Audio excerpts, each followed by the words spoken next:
The monk who sold his Ferrari എന്ന ഈ പുസ്തകം റോബിൻ എസ് ശർമ്മ എഴുതിയ ഒരു കഥയാണ്. ഈ പുസ്തകം ഒരു ഉപം പോലെയാണ് കഥ പറയുന്നത്. ജൂലിയൻ മാൻഡിൽ എന്ന വളരെ വിജയകരമായ എന്നാൽ അമിത ജോലി കാരണം സമ്മർദ്ദത്തിലായിരുന്ന ഒരു അഭിഭാഷകന്റെ കഥയാണ് ഇതിൽ പറയുന്നത്. കോടതിമുറിയിൽ വെച്ച് അദ്ദേഹത്തിന് വലിയൊരു ഹൃദയാഘാതം ഉണ്ടായതിനുശേഷം ജൂലിയൻ തന്റെ നിയമപരമായ ജോലി ഉപേക്ഷിക്കാനും തന്റെ എല്ലാ ഭൗതിക സ്വത്തുക്കളും ഫെരാറി ഉൾപ്പെടെ വിൽക്കാനും തീരുമാനിക്കുന്നു. ഉത്തരങ്ങൾ കണ്ടെത്താനും ജീവിതം ലളിതമാക്കാനും വേണ്ടി അദ്ദേഹം ഇന്ത്യയിലേക്ക് ഒരു ആത്മീയ യാത്ര പോകുന്നു. ഇന്ത്യയിൽ അദ്ദേഹം വിവിധ ഗ്രാമങ്ങളിലൂടെ സഞ്ചരിച്ച് ഹിമാലയത്തിൽ സമാധാനത്തിലും ജ്ഞാനത്തിലും ജീവിക്കുന്ന യോഗികൾ എന്നറിയപ്പെടുന്ന ഒരു കൂട്ടം സന്യാസിമാരെ കണ്ടുമുട്ടുന്നു. അദ്ദേഹം അവരുടെ നേതാവായ യോഗി രാമന്റെ ശിഷ്യനായിത്തീരുകയും കൂടുതൽ സംതൃപ്തവും സന്തോഷകരവുമായ ജീവിതം നയിക്കുന്നതിനുള്ള അവരുടെ പുരാതന തത്വങ്ങളും വിദ്യകളും പഠിക്കുകയും ചെയ്യുന്നു.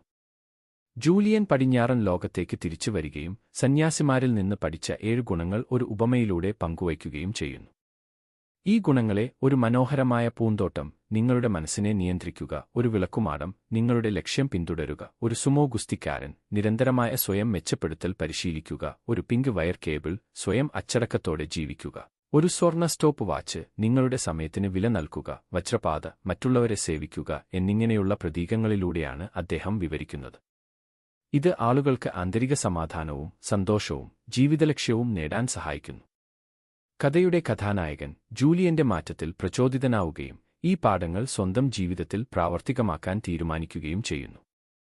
പുസ്തകത്തിന്റെ പ്രധാന സന്ദേശം ഇതാണ്: യഥാർത്ഥ വിജയവും സന്തോഷവും ഭൗതിക സമ്പത്തിലോ ബാഹ്യ നേട്ടങ്ങളിലോ അല്ല, മറിച്ച് ഒരാളുടെ ആന്തരിക ലോകം പരിപോഷിപ്പിക്കുന്നതിലും ഒരു ലക്ഷ്യത്തോടെ ജീവിക്കുന്നതിലും മറ്റുള്ളവരെ സേവിക്കുന്നതിലുമാണ്.